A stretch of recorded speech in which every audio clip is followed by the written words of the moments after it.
Silakan penginjil Sioling. Ya. Oke, terima kasih Musik. Selamat malam dokter, selamat malam Malam. Bapak Ibu dan semua jemaat yang ada di rumah. Kita sungguh bersyukur malam hari ini kita diberikan kesempatan yang begitu berharga. Kita boleh belajar lebih dalam tentang kesehatan secara khusus yang berkaitan dengan COVID-19. Mungkin selama ini kita bingung, kita dengar dari si A bilang, oh obat ini bagus, tapi ada yang B bilang, jangan itu nggak baik. Dan ada begitu banyak berita tentang COVID di sekitar kita, sehingga kita sulit membedakan mana berita benar, mana yang hoax. Nah, malam hari ini kita bersyukur Dr. Fandi memberikan waktu buat kita, sharing kepada setiap kita belajar dari sumbernya langsung yang dapat kita percaya. Sebelumnya kita mau mengenal Dr. Fandi lebih dekat, sedikit lebih dekat. Dr. Fandi itu dulu kuliah di Fakultas Kedokteran di UPRIDA, Jakarta pada tahun 1988 sampai 1997. Kemudian mengikuti ujian kedokteran di Universitas Indonesia di Jakarta juga di tahun 2000.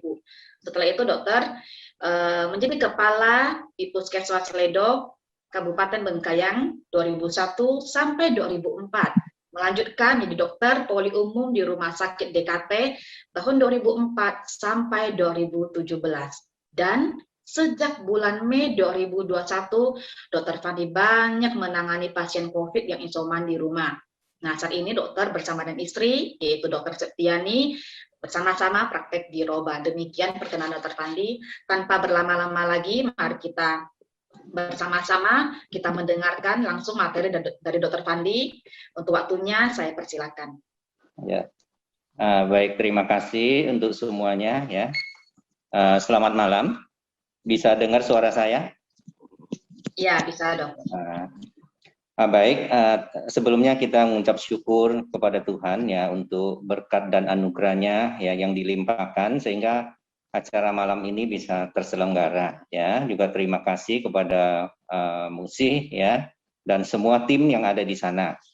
Untuk menyingkat waktu malam hari ini saya menyampaikan secara singkat. Jadi ini bukan teori tetapi adalah pengalaman saya selama setahun ya, tadi dari bulan Mei tahun 2020 ya, pasien saya pertama kali terdeteksi positif COVID ya, sampai sekarang berarti sudah setahun lebih ya. Kita memang sudah menjalani pandemi COVID ini sudah setahun lebih ya. Jadi saya tidak panjang lebar itu apa itu COVID lagi. Kita semua, saya rasa kita semua sudah tahu ya, COVID itu penyebabnya disebabkan oleh virus. Salah satu virus yang berbentuk corona ya, itu sama dengan virus zaman virus influenza ya, si virus MERS, virus SARS ya, itu sama, cuman dia generasi yang baru ya. Saya langsung aja sekarang kita masuk gejalanya ya. Itu saya tolong ditampilkan di slide, ada 14 yang saya bikinkan ya.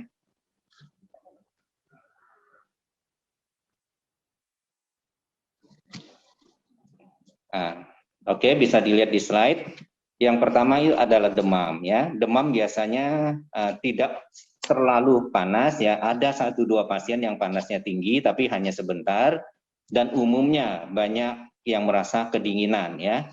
Demam ini adalah panas dingin seperti umumnya influenza ya. Terus lalu dimulai dengan rasa tidak nyaman di tenggorokan, mulai dari serak, perih, gatal ya, sampai kepada sakit menelan, kesulitan untuk menelan ya. Yang ketiga adalah sakit kepala yang sangat berat ya. Terus yang keempat adalah badan ngilu-ngilu, ada yang juga jadi ditambah dengan sakit pada persendian ya. Kelima adalah ada batuk ya. Batuk biasanya awalnya tidak terlalu kentara ya, batuk hanya sesekali karena tenggorokannya merasa gatal, jadi rasanya pengen batuk ya. Dan disusul dengan adanya pilek. Pileknya juga tidak terlalu ini, hanya kadang-kadang ada ingus sedikit dan tidak terlalu parah ya. Kadang-kadang makanya pasien banyak yang tidak menganggap itu adalah COVID karena ringan sekali ya. Lalu yang keenam adalah pilek ya tadi ya, pilek ringan. Ada sebagian yang mencret ya. Lanjut. Lalu ini gejala-gejala yang biasanya yang dilewati oleh orang awam, dan sekarang salah satu yang kita pakai biasa untuk membedakan orang ini sakit influenza biasa atau karena COVID. Itu adalah matanya merah biasanya ya. Kita kalau sudah sering melihat, kita begitu melihat dia masuk dia pintu, kita udah lihat, oh ini ada kemungkinan besar ya adalah karena COVID ya. Lalu rasa panas di muka agak merah ya biasanya seperti orang habis berjemur ya. Lalu hilang penciuman. Biasanya hilangnya penciuman ini tidak serta-merta pada saat gejala awal muncul langsung hilang penciuman. Penciuman ini datangnya biasanya belakangan ya. Bisa proses penyakitnya sudah berjalan 3 sampai 5 hari baru muncul. Ini proses penciumannya hilang ya. Kadang-kadang pasien datang dengan gejala ringan, kita swab positif, dia bilang biasa nyangkal, saya penciumannya masih baik kok. Ya, dia merasa kurang yakin, tapi begitu pulang 2-3 hari kemudian penciumannya hilang. Baru saat itu dia yakin ya. Lalu mulut makan hanya berasa pahit saja, atau ada yang hanya berasa asin saja. Jadi makan apapun nggak ada rasanya, hanya ditelan-telan aja. Hanya bisa kadang-kadang hanya pahit atau hanya asin aja ya. Lalu kalau ditambah lagi yang di bawah ini adalah gejala yang untuk yang COVID yang berat ya. Adanya dada berasa berat seperti tertindih beban ya, atau ada nyeri dada dan disusul dengan sesak napas ya. Inilah 14 gejala yang seringkali yang saya temukan, dan ini tidak selalu mesti lengkap ya. Seringkali pasien datang, kita setelah kita tanya ya, dia merasa dia bukan COVID, tapi kita melihat kondisinya ini adalah mengarah ke COVID kan, karena gejalanya yang ringan itu dia hanya selalu berasumsi bahwa harus ada gejala seperti 6 gejala di atas ya, adalah demam, batuk, pilek, sakit nelan ya, sakit kepala, sakit badan itu tidak semua begitu lengkap ya. Kadang-kadang hanya cuma 1 atau 2 gejala yang timbul. Bahkan saya dapetin pasien hanya mencret. Dia datang hanya dengan diare saja, tanpa ada demam, tanpa ada gejala yang lain ya. Itu ya. Jadi kadang-kadang ya kita harus hati-hati kalau ada 14 gejala di atas. Saya sarankan ya, kita memiliki ada 4 gejala di atas dan itu tidak perlu berlangsung berlama-lama, cukup hanya 1 hari atau setengah hari timbul ya.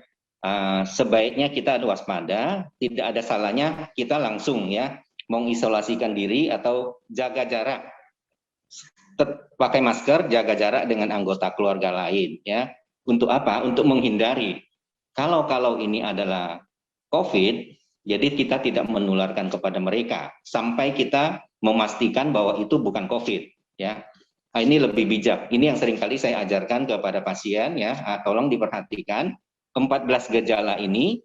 Kalau ada kita menemukan di dalam diri kita 1 atau 2 bahkan atau lebih ya, cepat-cepat kita ambil keputusan kita menjaga jarak dengan anggota keluarga yang lain dan pakai masker. Ya, supaya tidak, kalau ini adalah COVID, kita tidak menularkan kepada mereka ya. Apalagi misalnya kalau kita adalah orang yang berisiko, seringkali keluar atau bertemu dengan banyak orang ya. Ini diingat-ingat ya. Jadi jangan sampai nanti seperti pasien saya, atau satu keluarga 14 orang tuh kena semua, satu keluarga ya, dari yang kecil 7 tahun ya sampai kepada yang paling tua tuh 76 tahun ya. Tapi puji Tuhan satu keluarga sehat-sehat semua, sekarang udah sembuh ya, meskipun sempat yang tua ini sempat agak susah juga ya, tapi puji Tuhan sembuh ya. Nah, ini yang saya bisa gejala yang saya pesankan ya. Lalu sulit kita membedakan, bagaimana kita membedakan bahwa ini pasien datang karena influenza biasa atau karena COVID ya. Biasanya gejalanya awalnya kan sama ya, karena virusnya asalnya memang sama. Bedanya hanya virus COVID-19 ini adalah dia bisa menyerang paru-paru. Kalau yang sebelumnya dia hanya menyerang saluran napas bagian atas, dan yang paling banter adalah yang MERS itu bisa menyebabkan menyerang saluran napas bagian bawah. Nah, itu tidak sampai ke paru-paru. Kalau ini menyerang ke paru-paru. Kalau sampai dia kena di paru-paru, itu yang paling ditakutkan dan yang sangat berbahaya, yang membawakan resiko.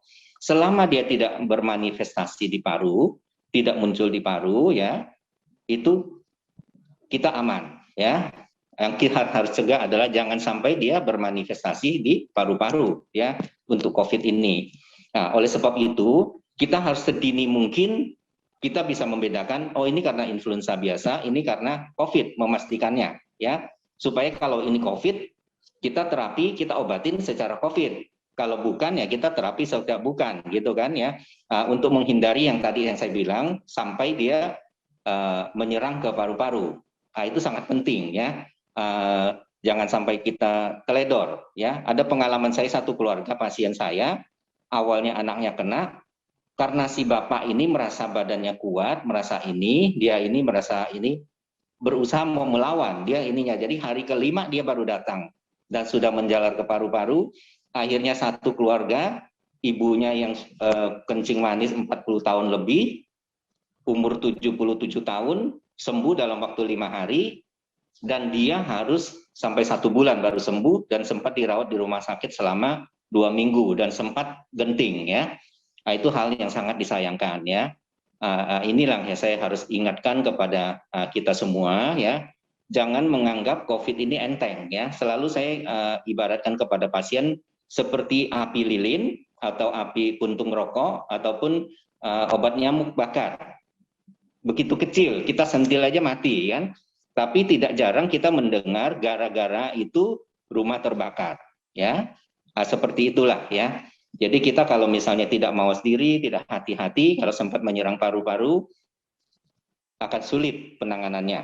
Nah, bagaimana cara kita membedakannya? Satu-satunya adalah kita harus lakukan tes ya, rapid test ya, ataupun rapid test ini ada antigen ataupun PCR ya. Saya akan menjelaskan sedikit apa beda PCR dengan antigen ya. Kalau antigen kita adalah untuk mendeteksi virus setelah dia masuk ke dalam tubuh ya, itu akan terjadi interaksi antara tubuh dengan virus. Tubuh akan melakukan perlawanan dan virus juga akan berusaha menyerang, dan disitulah terjadi kompleks antigen antibody ya. Antigen antibody, antigen inilah yang kita deteksi kalau tes swab antigen. Sedangkan PCR itu adalah mendeteksi bagian-bagian dari virus ya.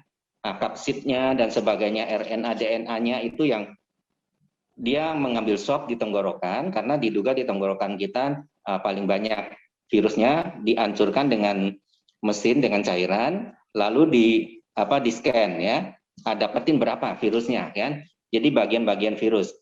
Kelemahan PCR adalah dia tidak bisa membedakan virus itu masih aktif atau tidak. Sedangkan kalau antigen dia hanya mendeteksi virus yang masih aktif karena harus ada interaksi tubuh dengan virus untuk membentuk kompleks antigen antibody ya. Jadi kalau virus yang sudah tidak aktif otomatis dia tidak bisa membentuk kompleks antigen antibody dan tidak bisa dideteksi dengan antigen. Oleh sebab itu antigen pada orang-orang yang tidak bergejala sama sekali itu biasanya belum bisa terdeteksi. Sedangkan kalau PCR sudah bisa. Itu bedanya. Jadi kalau misalnya ada pasien saya begini, saya soal lakukan antigen sudah negatif, dia sudah 1 minggu isolasi mandiri dan saya suruh lanjutkan 1 minggu, jadi 14 hari, dia sama suaminya masih tetap tidak diizinkan pulang ke rumah. Kenapa? Karena PCR-nya masih positif. Dia balik lagi satu bulan kepada saya, dia bilang pusing saya kan, suami saya nggak izinkan karena PCR-nya masih positif. Saya bilang, waduh kamu kenapa dengerin suami kamu kan? Yang jelas saya bilang kalau antigen sudah negatif, ini sudah ditetapkan oleh Menkes juga, kalau sudah negatif dan gejalanya hilang ya, 3 hari sudah boleh masuk kerja kalau untuk ini pekerja ya. Kalau untuk ibu rumah tangga biasa kalau sudah antigen negatif, saya suruh tetap dia harus pakai masker, tetap prokes di rumah, jaga jarak, tapi dia tidak perlu sampai harus di kamar terus ngurung diri di kamar ya. Itu salah 1 minggu. Karena kenapa? Pengalaman pasien, ada yang pasien sampai 3 bulan PCR masih bisa positif. Kenapa? Karena itu sisa-sisa bangkai virus yang ada di dalam tubuh yang terbersihkan oleh tubuh kita itu masih terdeteksi oleh PCR ini. Apakah orang seperti ini bisa menularkan orang? Tidak ya. Hanya virus aktif saja yang bisa menginfeksi orang atau bisa menyebabkan orang sakit. Dan sisa-sisa virus yang tidak aktif ini tidak bisa. Nah, itu seringkali kesalahan orang. Memang PCR itu lebih akurat ya, lebih sensitif. Lebih sensitif dalam arti begini. Kalau antigen positif di PCR pasti positif. Pengalaman saya adalah pasien saya yang antigen positif, pasien merasa masih tidak yakin, dilanjutkan PCR itu 100% antigen positif itu di PCR positif ya. Tetapi kalau antigen negatif belum tentu negatif. Di PCR masih bisa positif. Karena kenapa? Kalau kita lihat nilai CT dari PCR itu bisa 1 sampai 40 ya. Ada yang bilang 1 sampai 25 PCR positif. Tapi pengalaman saya di tempat saya CT sampai 35 pun saya masih bisa positif. Artinya alat antigen yang saya pakai, tes antigen tes saya pakai itu cukup sensitif ya. Sampai CT 35 pun saya bisa masih menemukan yang positif.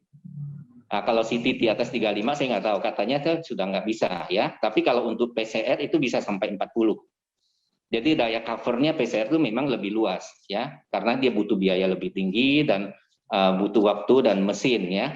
Sedangkan kalau rapid test itu tes secara cepat, langsung kita bisa tahu hasilnya ya.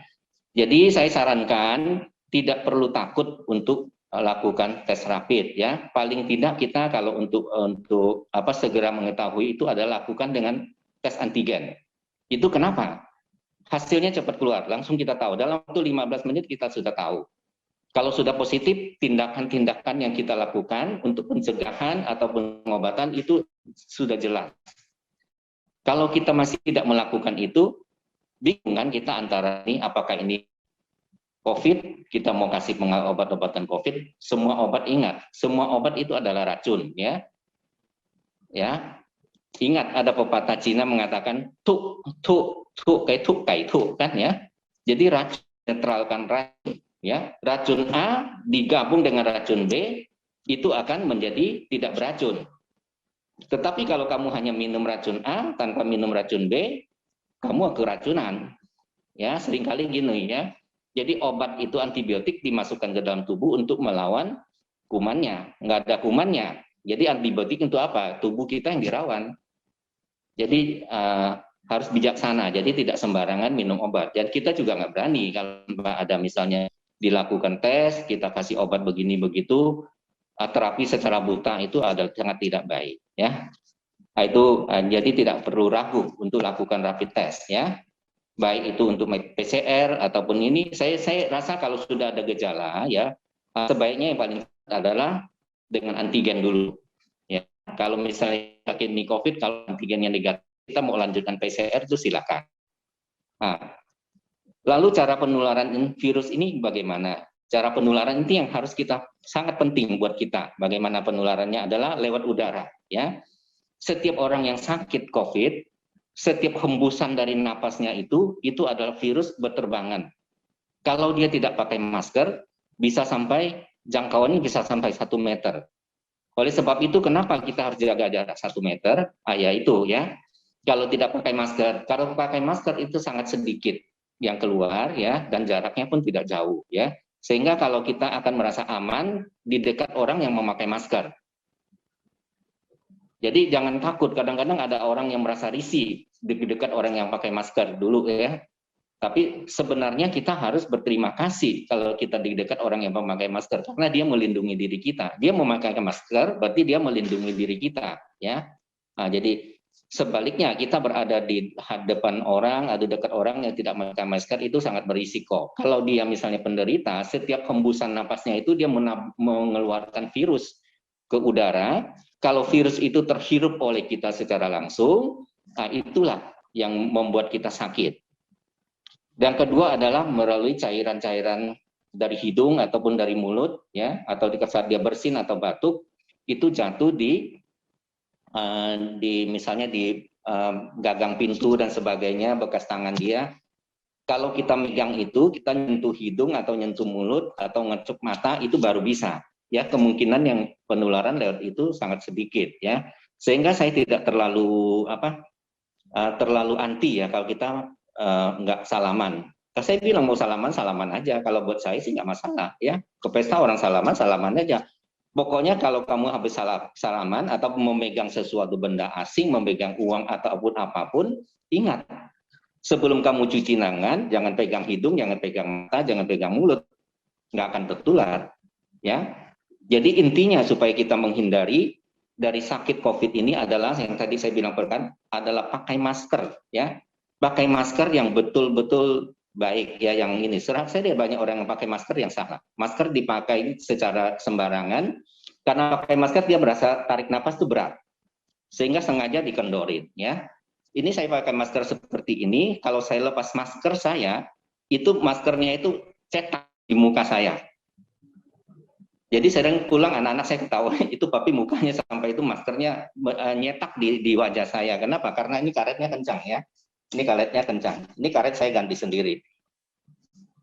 Kalau nggak begini, ya saya sudah setahun lebih sehari waktu kemarin pas liga banyak-banyaknya 30-40 orang yang COVID positif dengan ruangan kecil yang ber-AC ini, saya udah sakit nggak tahu udah berapa kali, ya.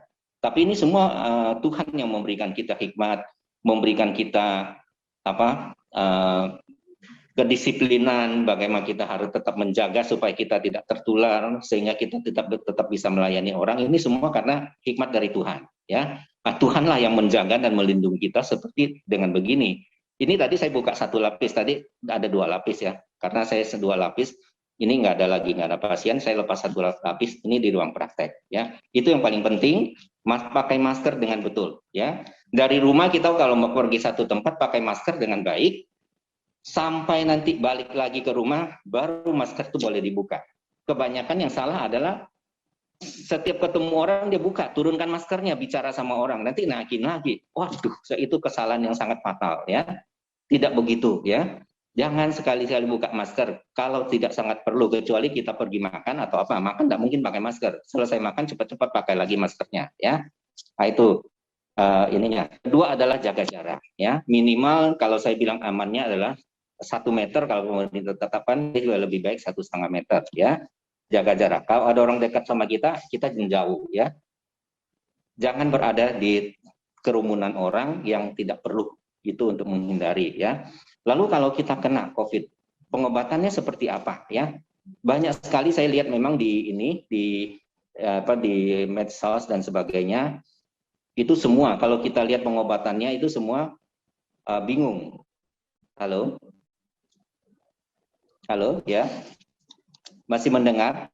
Ya, masih dok, masih. Ya, itu banyak sekali. Ini saya cerita kalau pengobatan itu begini, ya. Kita anggap saya misalnya di dalam satu ruangan ada 1 orang penjahat, ya. Di ruangan itu banyak orang, ada 1 penjahat. Kita mau melumpuhkan penjahat ini, ataukah katakanlah kita mau mematikan penjahat ini.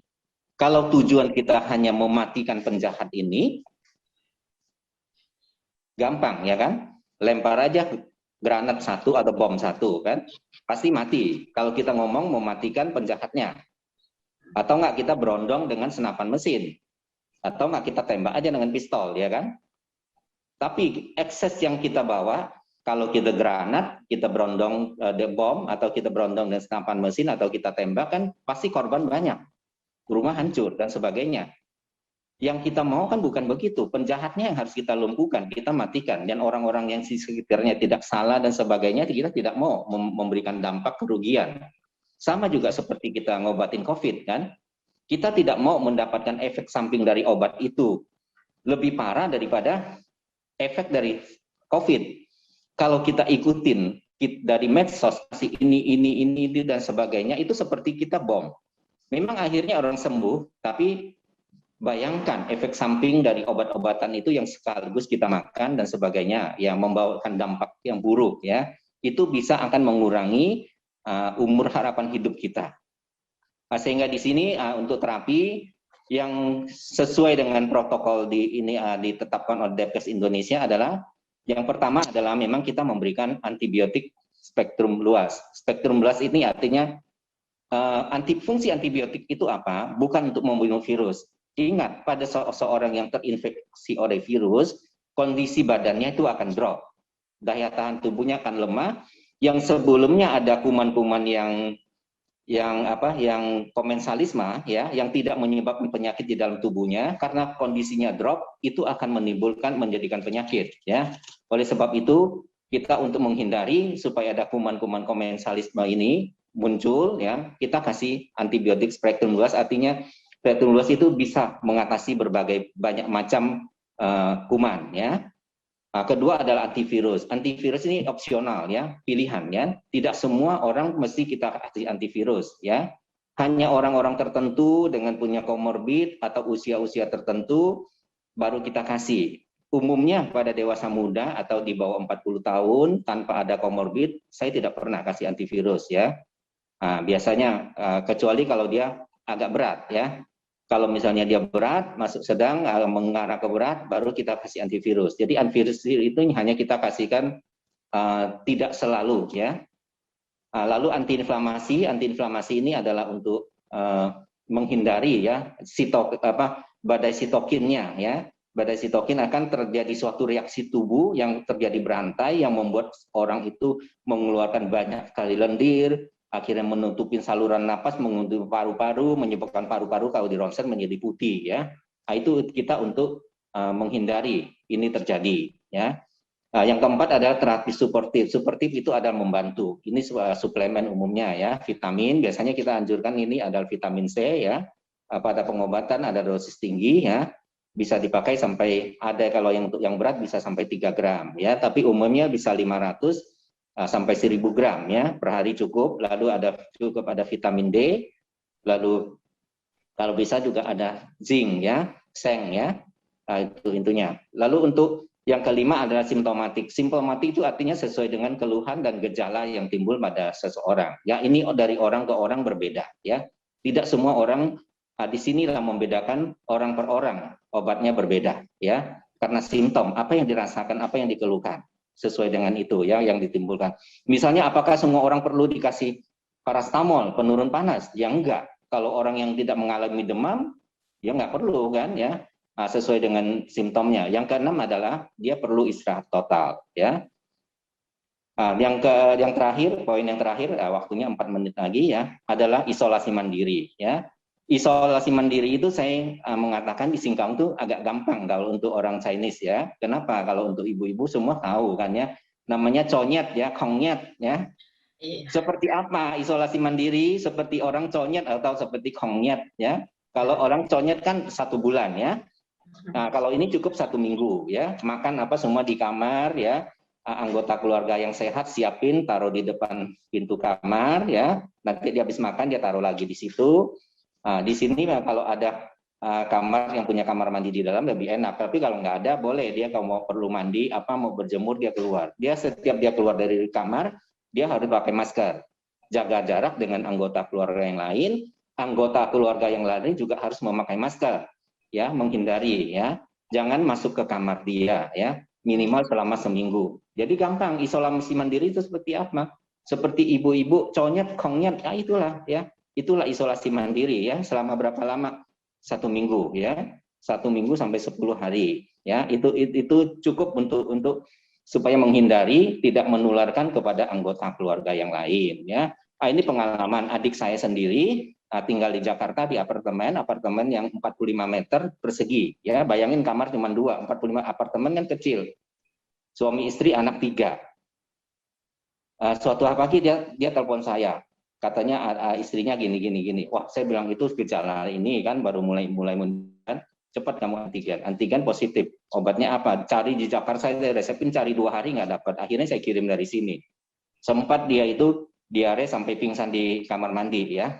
Tetapi puji Tuhan sembuh, dan saya ngajarin dia isolasi mandiri bagaimana caranya begini supaya dia nggak mungkin kan itunya anak-anaknya gitu.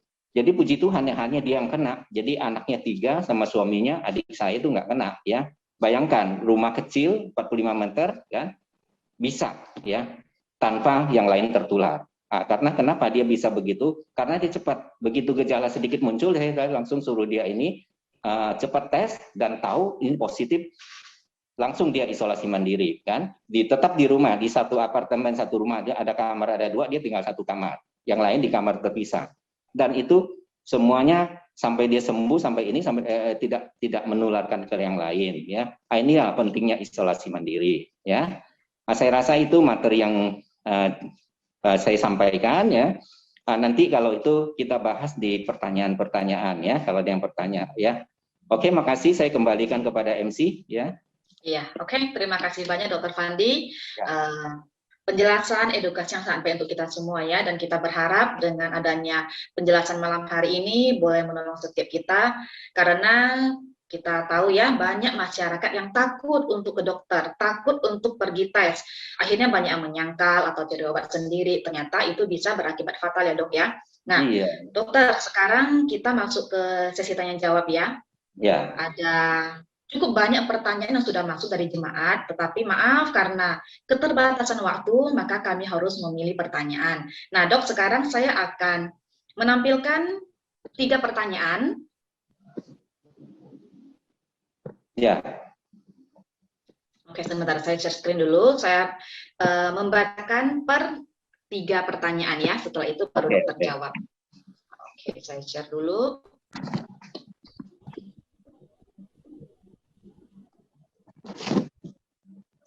Sebentar. Oke, pertanyaan yang pertama. Boleh nggak kita yang sudah positif ini membeli obat atau vitamin sendiri sesuai dengan pengalaman dari pasien COVID yang lain? Mungkin ada yang sudah pernah sakit dan sembuh, terus dia cerita, boleh nggak kita ikutin obatnya? Yang kedua, boleh nggak kita meminum obat Lianhua atau ivermectin atau Kenjibong? Pertanyaan ketiga, benarkah kalau makan bawang putih dan daun sirih dapat membunuh virus? Ya. Oke, baik ya. Jadi bagus pertanyaannya. Yang pertama, apakah kita boleh membeli obat ataupun katakanlah vitamin yang sesuai dengan pengalaman pasien yang lain yang saya sembuh. Kadang-kadang memang ada satu kebiasaan masyarakat kita di Singkawang itu adalah seringkali kalau dia makan satu obat dia sakit begini, keluhan begini, sembuh. Kalau orang punya keluhan seperti itu langsung dia cepat ini obatnya loh gitu kan. Itu mudah sekali, dan yang dikasih obat tuh mau langsung minum kan, dia nggak pikir. Yang seperti saya bilang, obat itu adalah prinsipnya, kita ingat obat itu adalah racun ya, kalau kecuali vitamin ya.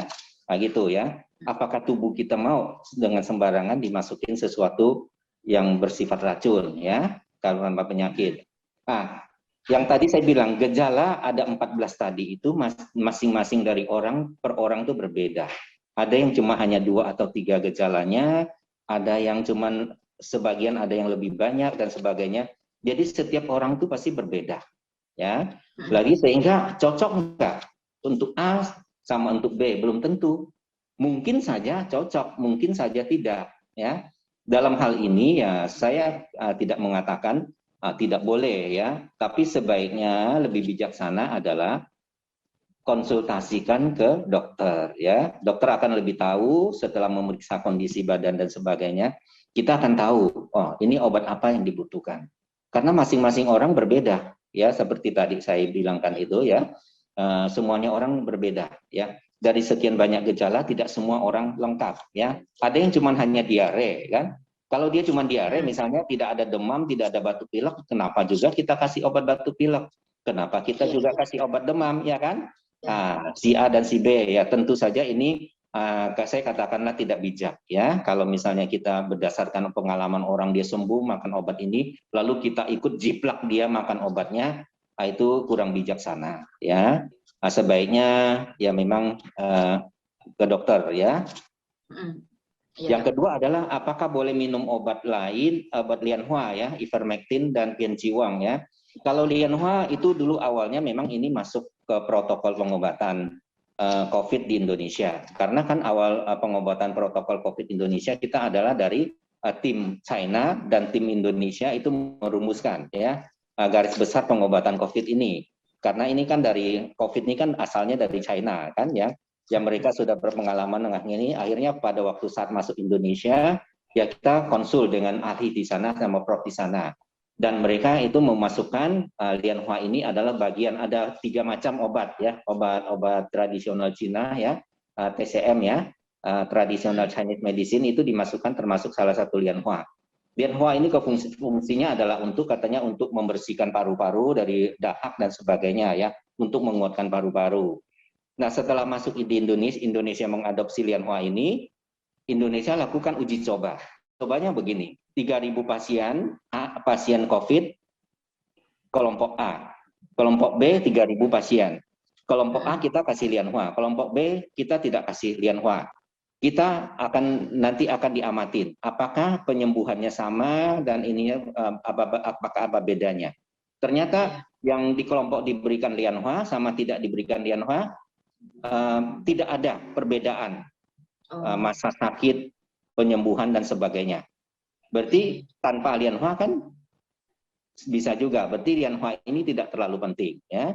Bagi ada yang saya anjurkan kalau misalnya Lianhua ini kapan boleh diminum, kalau misalnya dia kena COVID, batuknya sangat banyak dahak dan susah keluar, ya, ada cenderung ke arah sesak, itu memang Lianhua membantu, ya. Karena sesuai dengan fungsinya, ya. Tapi orang yang tidak ada batuk, yang tadi saya bilang cuman hanya diare aja atau hanya pilek ringan dan dikata Lianhua kan tentu saja tidak bermanfaat.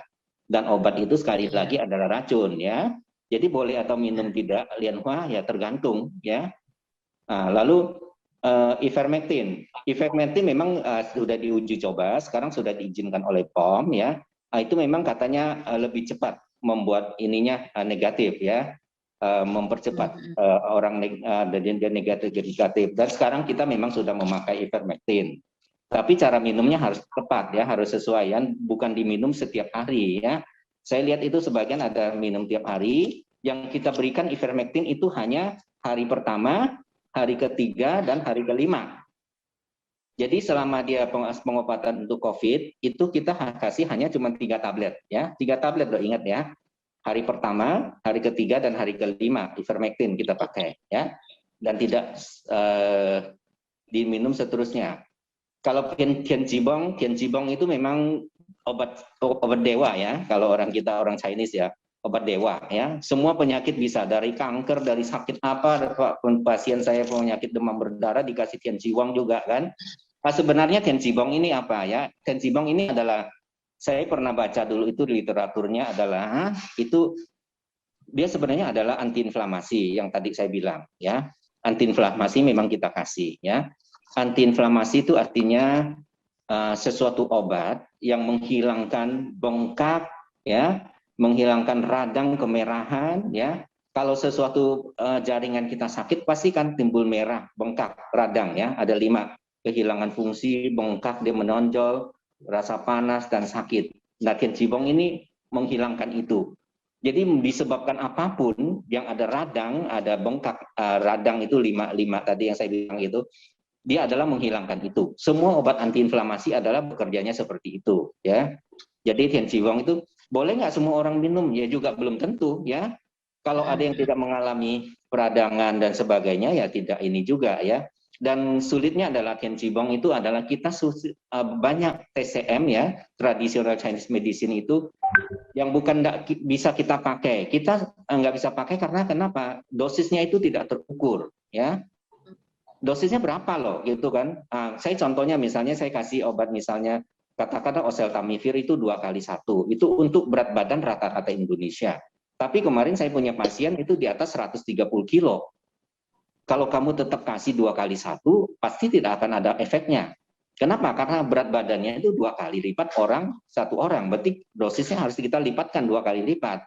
Nah, disinilah kalau Tianjibong itu kita nggak bisa tahu kandungannya apa, berapa besar ininya, untuk orang ke orang berapa yang harus kita kasihkan, ya. Jadi boleh atau enggak, ya saya katakan, ya saya nggak bisa mengatakan, cuman itu yang tadi saya bilang, ada fungsi seperti itu. Dia dosis seperti apa, ya tidak pengalaman, tidak melarang dan tidak menganjurkan, ya, untuk Tianjibong, ya. Yang ketiga, ada benarkah makan bawang putih dan daun sirih dapat membunuh virus? Kalau ini saya katakan pasti tidak, ya. Kalau sudah bisa membunuh virus, ya tidak perlu lagi para ahli untuk meneliti dan sebagainya, ya. Dan hampir setiap hari kita masyarakat Indonesia konsumsi kedua bahan ini sangat banyak, ya. Tetapi kan tetap juga kan virusnya berlanjut, ya. Oke, lanjut pertanyaan yang lain. Oke, terima kasih Dok. Kita lanjut pertanyaan selanjutnya. Apakah benar dengan cara uap dapat membunuh virus di paru-paru? Kita tahu sepanjang COVID ini banyak orang menggunakan cara uap, ya Dok, ya. Air panas, Ya. ditampung, kasih minyak kayu putih, ditutup. Nah, di quote seperti itu, apa benar itu bisa membunuh virus yang ada di paru-paru dan apakah ada bahayanya? Kemudian selanjutnya, apakah ada vaksin yang berbahaya? Benarkah ketika orang sudah divaksin maka dia akan rentan terinfeksi COVID-19? Dan keenam, kalau ada orang yang sudah divaksin pertama, kemudian ketika menjelang vaksin kedua dia positif COVID. Nah, harus bagaimana? Ditundakah? Nggak usah vaksinkah? Atau tetap lanjut? Ya, baik ya. Jadi pertanyaan keempat itu adalah benar apa enggak dengan uap air dapat membunuh virus di paru-paru? Saya katakan tidak. Ya, kenapa tidak ya? Ingat, virus itu bisa hidup itu di suhu tubuh manusia, ya kan? Sampai di atasnya. Kamu bayangin, saya tanya, berapa derajat uap air itu yang bisa kita hirup ke dalam tubuh kita? Saya tanya juga sekarang, kita bisa minum air panas ya, air panas bukan uapnya loh, saya bilang air panas. Berapa derajat yang bisa kita minum? Palingan di antara sekitar 40, 45 kan? Lebih dari itu kalau di atas 50 kita udah kesakitan, kepanasan, betul nggak? Melepuh kulit kita. Kamu bayangin kalau misalnya uap air itu bisa membunuh virus, juga bisa membunuh jaringan paru kita. Kenapa? Penyakit virus itu susah diobatin, susah diatasin. Kenapa? Karena virus itu sama RNA, DNA. RNA dan DNA itu adalah bagian terkecil daripada sel-sel tubuh kita. Obat yang bisa membunuh, memusnahkan DNA atau RNA virus bisa juga membunuh sel-sel tubuh kita. Ya, ngerti ya? Jadi kalau uap itu bisa membunuh virus, dia juga bisa merusak jaringan paru-paru kita dan saluran napas kita. Dan itu tidak logis ya.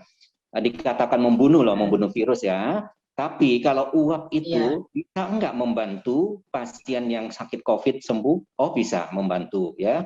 Pada pasien-pasien tertentu ya, yang batuk sangat masif dan sangat banyak lendirnya yang susah keluar, itu dengan bantuan uap air itu akan mudah ya. Lendirnya akan mudah keluar. Kenapa? Pada orang batuk yang masif itu lendirnya kental. Kental itu sulit untuk dikeluarkan. Dengan ada penguapan itu kan air ya. Jadi dahak itu bisa diencerkan dan dia mudah mengalir dan mudah dikeluarkan sehingga orang akan merasa lega ya. Itu yang membantu orang akan menjadi lega. Dia mengapa orang mengatakan dengan uap seperti itu lalu dia merasa nyaman, merasa napasnya nggak sesak? Bukan karena membunuh virusnya, tetapi lendir yang tadi yang kental yang menutupi di saluran napas ataupun di paru-paru itu karena pengaruh efek uap tadi menjadi encer ya, menjadi mengencer atau mencair dan mudah dikeluarkan. Setelah dikeluarkan kan dia menjadi lega ya, napasnya yang tadi sesak menjadi tidak sesak. Nah, itu dia merasa seolah-olah dia menjadi sembuh ya. Seperti itu ya. Jadi tidak betul kalau uap air itu bisa membunuh virus ya. Dok, mungkin ada hal yang harus diperhatikan nggak untuk uap ini? Kalau uap itu ya yang efek berbahaya tidak adalah kalau dia terlalu panas ya, yang tadi saya bilang ya, bisa menyebabkan luka bakar ya, luka bakar di saluran napas ya, ataupun di paru-paru kita. Dan yang uap yang terlalu banyak juga nggak boleh, bisa menyebabkan alveol paru kita itu menjadi membengkak ya. Bukan membengkak ya, menjadi membesar gitu ya. Itu pasti ada efek-efeknya tidak baiknya ya. Berapa kali gitu mungkin, Dok? Kenapa? Mungkin boleh dilakukan berapa kali? Kalau penguapan itu boleh sehari 3 kali boleh ya, dengan rentang waktu 15 menit atau setengah jam. Tapi diperhatikan panasnya ya, panasnya dan tekanan uapnya ya harus diperhatikan ya. Jangan terlalu tinggi. Itu makanya kalau itu kan sulit ya kita untuk ini ya. Lain dengan kalau pakai alat nebulizer. Kalau nebulizer itu sudah terukur ya. Uapnya berapa banyak, ini tekanannya berapa ya. Tapi kalau dibikin gitu ya kita untuk mengukur ya. Segala sesuatu itu ada tekanan tertentu ya. Tidak boleh tekanan panasnya berlebihan ataupun tekanannya berlebihan. Itu akan merusak jaringan paru ya. Akan membawakan side effect untuk paru-paru ya. Yang kelima ya, apakah ada vaksin yang berbahaya? Kalau ditanya vaksin yang berbahaya, jelas vaksin kalau sudah melewati tahap uji coba itu dianggap tidak berbahaya. Kalau sudah diizinkan beredar oleh WHO ya ataupun oleh Dirjen POM dikatakan berbahaya, tidak ya. Tetapi saya bilang ya, semua ciptaan manusia di dunia ini tidak ada yang sempurna. Apapun itu ya. Sekalipun vitamin itu kan ada namanya hipervitaminosis, artinya keracunan vitamin kelebihan ya. Vitamin pun jika makan nasi kebanyakan pun tidak baik, tidak sehat. Ya, jadi segala sesuatu akan membawa efek samping ya. Di antara misalnya sekian ratus ribu atau sekian juta terjadi ada satu reaksi begini yang itu hal di dunia kedokteran dianggap lumrah ya. Ya memang tidak ada ciptaan manusia yang sempurna ya. Lalu dikatakan vaksin yang berbahaya, adakah vaksin yang berbahaya? Kalau secara ini ya tidak ada. Tapi apakah bisa menyebabkan fatal pada manusia kalau dilakukan dengan sekian? Ya. Kenapa? Karena ada faktor di dalam diri manusia itu yang tidak diketahui orang. Ya tadi saya baru diskusi dengan satu orang di Batam, ada kejadian katanya kan setelah divaksin lalu orangnya sakit dan kemudian meninggal. Ternyata dicek orang itu HIV.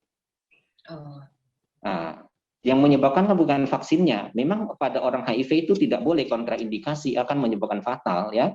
Vaksin diberikan pada orang yang gangguan autoimun tidak boleh, ya ada gangguan imunitas. Pada orang yang diterapi, kemoterapi atau kanker itu tidak boleh. Pada kencing manis yang tidak terkontrol itu tidak boleh, ya itu tidak boleh. Makanya kenapa dia setelah itu disuntik dengan vaksin itu membuat dia fatal karena dia nggak punya imunitas di dalam tubuhnya. Jadi salahnya siapa? Bukan salah vaksin ya, salah yang bersangkutan karena tidak tahu dirinya penderita HIV kan. Pada saat dia mau datang vaksin kan nggak mungkin dites HIV dulu kan. Seharusnya kan memang kita lakukan kalau mau aman kita ini adalah kita cek semua ya, dari itu semua yang kontraindikasinya ada nggak, tapi kan butuh biaya tinggi dan butuh waktu ya. Hal-hal yang seperti ini. Lalu ini kita katakan apakah bahaya dari vaksin? Bukan ya, karena faktor diri kita ya. Benarkah orang yang baru divaksin akan rentan terinfeksi COVID? Ini dia jelas tidak ya. Tetapi memang saya temukan beberapa kasus adalah orang jelas dia itu terinfeksi pada saat dia antri atau pada saat dia pergi vaksin. Kenapa? Karena di beberapa tempat terjadi penumpukan ya. Seringkali orang-orang kita tidak disiplin untuk antri dan jaga jarak. Maunya desak-desakan. Dan ternyata di situ ada yang sakit, yang OTG atau tidak gejala. Jadi gara-gara dia antri vaksin gitu, dia kena terinfeksi COVID-19. Jadi bukan karena setelah divaksin mudah terinfeksi, tidak, seharusnya sebaliknya ya. Lalu yang keenam, kalau ada orang yang sudah divaksin pertama, lalu dia positif COVID, apakah dia harus lanjutkan vaksin yang kedua? Nah, kita berbicara di sini adalah kepentingan. Tujuan dari vaksin adalah untuk menciptakan antibodi di dalam tubuh kita. Pada orang yang sudah terinfeksi, sudah positif, dan sudah sembuh, di dalam tubuhnya itu titer antibodinya itu sangat tinggi, sehingga bisa dijadikan obat untuk mengobatin orang yang sakit, yang disebut dengan terapi plasma konvalesen ya. Mungkin sudah pernah dengar ya. Plasma konvalesen itu ada orang yang sudah sembuh dari COVID, darahnya diambil, plasmanya ditransfusikan ke orang yang sakit sebagai obat ya. Jadi apakah dia perlu lagi segera divaksin? Tidak perlu. Kenapa? Ya seperti orang buang garam ke laut, ya kan? Airnya lautnya udah cukup asin, kamu mau taruh 1 karung garam ke laut, apa artinya? Tidak ada artinya ya. Jadi sia-sia ya. Jadi kalau misalnya dia mau disuntik, misalnya alasan sekarang untuk penerbangan, dia perlu sertifikatnya. Boleh nggak? Ya boleh aja. Kemarin keponakan saya ke Jakarta, belum pernah divaksin. Ke Jakarta, di Jakarta positif. Setelah positif mau pulang nggak bisa, PCR positif ya kan? Nggak boleh naik pesawat. Setelah PCR negatif mau pulang nggak bisa juga kan? Kenapa? Belum divaksin. Nah, kalau ikutin protokol yang sekarang adalah 3 bulan ya, yang tadi saya bilang 3 bulan ya. 3 bulan alasannya kenapa? Ada setelah kita sakit, antibodi kita tinggi, biasanya mulai turun adalah di bulan ketiga. Sehingga pada saat dia mulai turun, lalu kita suntik sebagai booster untuk mendorong dia naik lagi. Ya, nah, kalau keponakan saya kemarin harus tunggu 3 bulan, berarti dia harus di Jakarta 3 bulan kan, kelamaan, dia kebingungan gimana. Saya bilang satu-satunya kamu vaksin. Tujuan vaksinnya pada saat itu adalah bukan untuk meningkatkan antibodi, tapi untuk mendapatkan sertifikat. Boleh nggak? Boleh. Berbahaya nggak? Tidak. Ya, jadi boleh disuntik, tapi nggak ada faedahnya. Ya tadi saya bilang seperti orang buang garam ke laut, ya. Nah, jadi tidak diutamakan dulu ya dok ya. Nah, kan kalau itu kan kita belum waktunya ya, kita nggak perlu. Kalau misalnya kita pas mau keluar, mau terbang, ya udah silakan kalau butuh sertifikatnya gitu kan, nggak masalah. Dan sekarang sudah diizinkan para ahli, cuman penerapannya belum diterapkan ya. Sudah diizinkan memang sembuh langsung bisa disuntik. Iya, oke. Oke, pertanyaan selanjutnya kalau masih ada waktu. Iya. Pertanyaan ketujuh, kalau kita mengalami gejala seperti COVID, tapi nggak mau swab test, nggak mau ke dokter juga, jadi memilih isoman aja di rumah, bisa nggak itu virus mati sendiri tanpa kita mungkin minum antivirus? Pertanyaan ke-8, apakah ketika sembuh dari COVID kita perlu memeriksa kekentalan darah dan perlu nggak minum obat untuk kekentalan darah itu? Pertanyaan ke-9, jika ada orang tua yang memiliki bayi terpapar COVID-19, hal apa saja yang harus diperhatikan? Oke, yang ketujuh adalah orang yang mengalami gejala tapi tidak mau tes, tidak mau ini, bisa nggak sembuh sendiri? Bisa. Semua penyakit virus, dengarkan baik-baik saya ngomong ya, semua penyakit virus itu, penyakit akibat virus itu kita sebut di kedokteran dengan istilah adalah self-limited disease, ya. Artinya semua penyakit virus itu dapat sembuh sendiri tanpa diobati. Sekali lagi saya bilang, semua penyakit akibat virus ya dapat sembuh sendiri tanpa diobati. Seperti penyakit DHF, tanpa diobatin dia bisa sembuh sendiri apapun. Tetapi ada kemungkinan dua, tubuhnya masuk ke dalam, misalnya penyakit demam berdarah. Selama orangnya yang terinfeksi bisa bertahan lebih dari 7 hari, dia akan selamat. Pertanyaannya adalah, kita bisa bertahan nggak lewat dari 7 hari? Nah, kalau ini kan sama juga. Kalau misalnya dia tidak diobati, ya virusnya suatu saat dia tidak bisa selamanya hidup di dalam tubuh kita. Untuk orang yang belum pernah diimunisasi, dia belum punya sistem imun, virus masuk ke dalam tubuhnya selama 7 hari itu virusnya bisa dengan leluasa bekerja di dalam tubuhnya. Tetapi setelah 7 hari, tubuh sudah mulai memproduksi antibodi. Antibodi inilah mulai mengeliminasi si virus ini sampai nanti dia habis dari seluruh dari tubuhnya. Pasti dia akan habis dari tubuhnya. Dengan catatan kalau kitanya, hostnya ini, badan kita ini sanggup bertahan. Permasalahannya adalah tidak semua orang bisa bertahan lebih dari 7 hari atau bahkan lebih ya tanpa bantuan. Ya, kalau pada orang-orang yang dewasa muda tanpanya ada penyakit komorbid ya, yang tubuhnya kuat itu mungkin bisa. Tapi orang-orang yang lemah, pada orang tua yang memiliki penyakit dan sebagainya kan, sanggupkah dia bertahan lebih dari itu 7 hari tanpa bantuan obat-obatan? Nah, itu pertanyaannya di situ ya. Kalau ditanya bisa sembuh nggak, virusnya bisa hilang sendiri nggak? Bisa, sangat bisa. Permasalahannya adalah aman nggak untuk kita? Ya, disitulah ya. Bedanya. Kalau dia mau isoman, kalau dia misalnya dewasa sehat, dia tidak ada komorbid dan sebagainya, ya silakan aja ya. Cukup dia nggak perlu antivirus boleh, dia tidak mau makan antibiotik boleh, cukup dengan ini boleh ya. Nah, permasalahannya adalah di Surabaya sekarang kan nggak boleh pasien isolasi mandiri di rumah ya. Pemerintahnya akan angkut. Kenapa? Banyak yang meninggal kan di isolasi mandiri. Kenapa? Ya yang tadi saya bilang ya tidak semua orang, kita nggak tahu kita lebih kuat dari virusnya, kita menang sama virusnya atau tidak ya. Kalau kita tidak bisa menang sama virusnya ya kita mati ya. Kalau kita bisa menang atas virusnya nanti akan habis di dalam tubuh kita tanpa antivirus, tanpa antibiotik, tanpa intervensi obat. Itu bisa kalau ditanya sekedar bisa ya. Tetapi pertanyaannya kita adalah bagaimana kalau kita isoman tanpa ke dokter tanpa ini, aman tidak untuk kita? Nah, itu permasalahannya di situ ya. Ya jelas ya. Nah, terus yang kedelapan, apakah kita sembuh dari COVID perlu memeriksa kekentalan darah dan minum obat? Tidak selalu ya.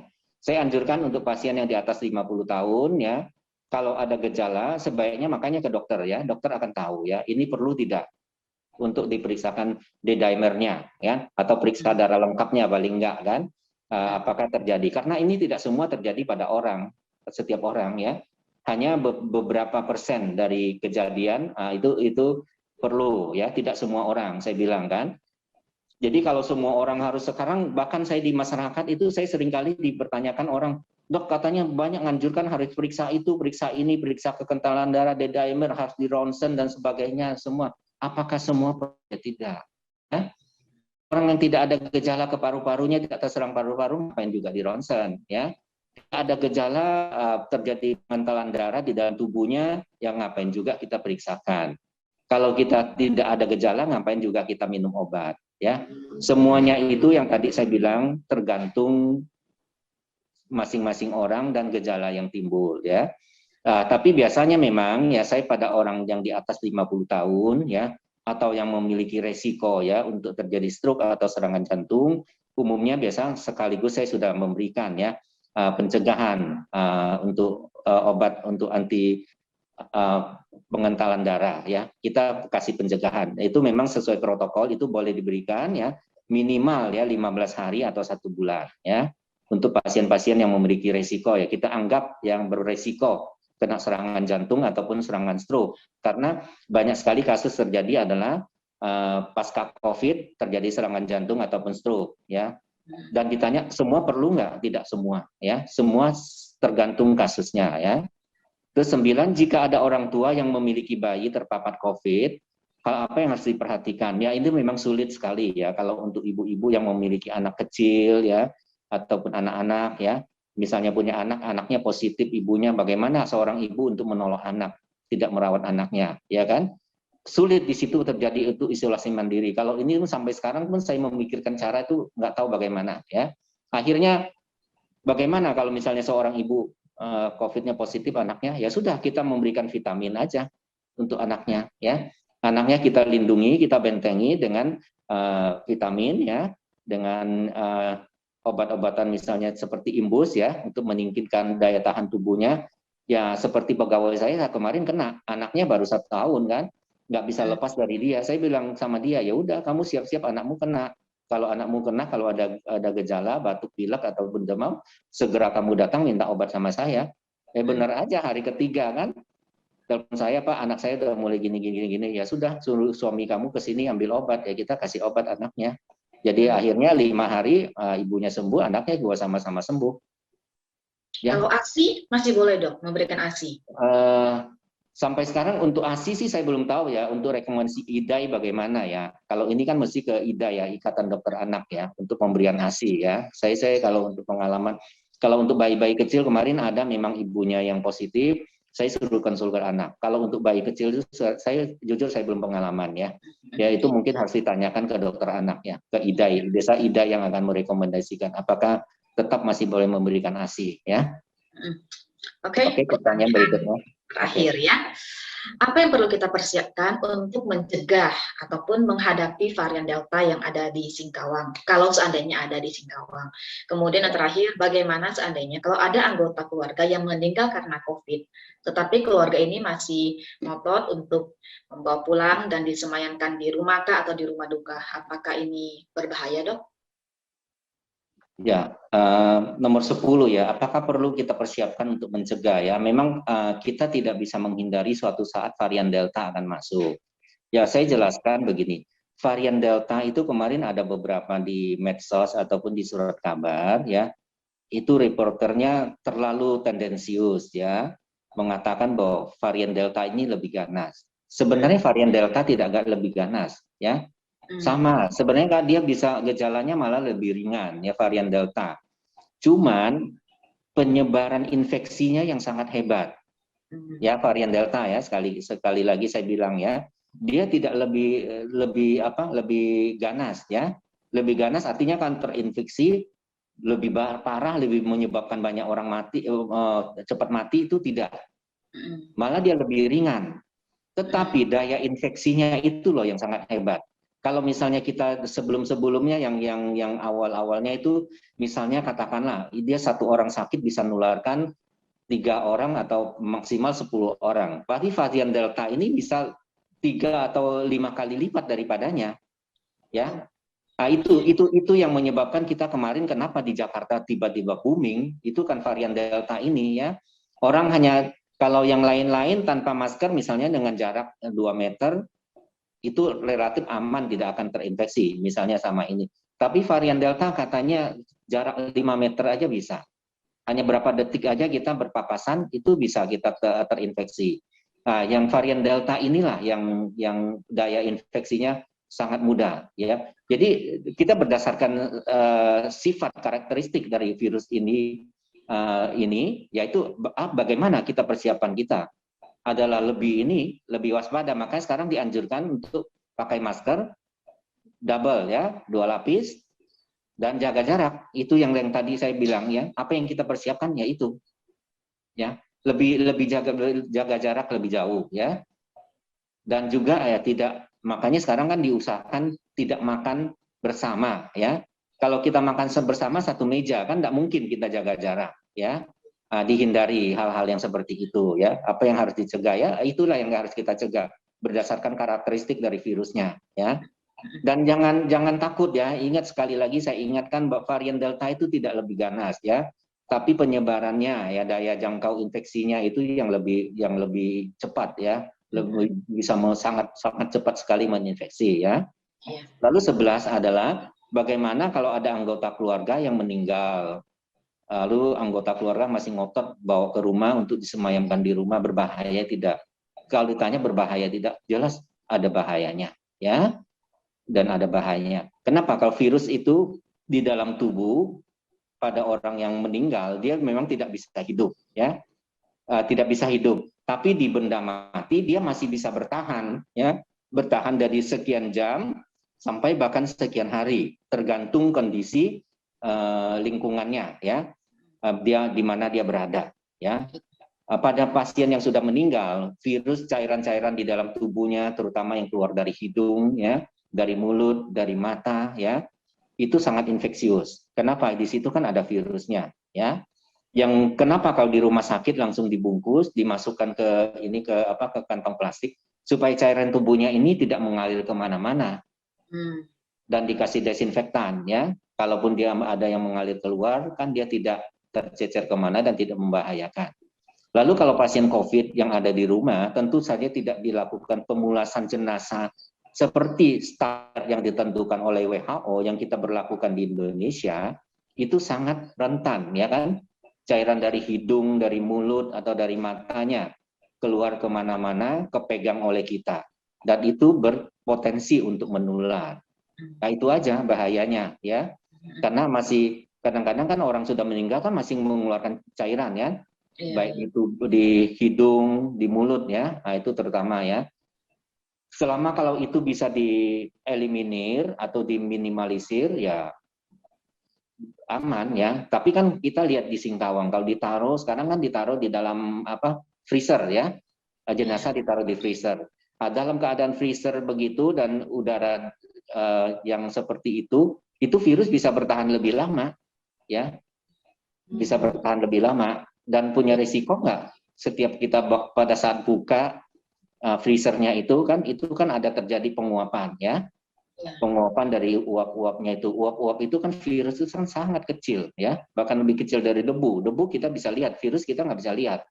Dan itu akan terbang ke udara dan berisiko, ya, untuk menularkan. Jadi sebaiknya kita sarankan, ya, tidak untuk yang sudah jelas-jelas pasien COVID, ikutilah protokol, ya, yang ditetapkan oleh pemerintah, ya, demi untuk bersama, ya.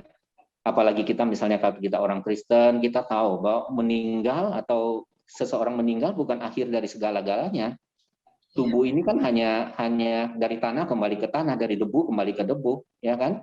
Roh kita yang penting, ya. Untuk kalau mereka yang belum percaya di dalam Tuhan memang punya kepercayaan lain, itu sulit kita untuk ngomong, ya. Kalau bagi kita yang sudah percaya, apa artinya tubuh kita ini, ya kan? Toh tubuh ini dibuat dari debu, tanah dan dia akan kembali kepada tanah ya. Mau dikubur dengan cara apapun ya sama, yang penting rohnya kembali ke surga ya. Nah, itu saya sarankan ya tidak seperti itulah ya, sebaiknya ya lebih bijak ya, karena tetap mengandung resiko untuk menularkan orang-orang di sekitarnya ataupun anggota keluarga. Ya, saya rasa itu aja. Ya, dan kita berharap setiap anak-anak Tuhan bisa menjadi kesaksian yang baik ya dok ya di tengah masyarakat yang ada. Oke dokter, waktu kita sudah habis. Panjang kita sampai di sini. Saya mewakili semua jemaat yang ada di rumah masing-masing mengucapkan terima kasih banyak untuk Dokter Pandi untuk waktunya juga. Kiranya Tuhan memberkati pekerjaannya, pelayanannya, kesehatannya ya. Dan sekarang saya kembalikan ke Muksi Pendeta Clement. Oke, yuk.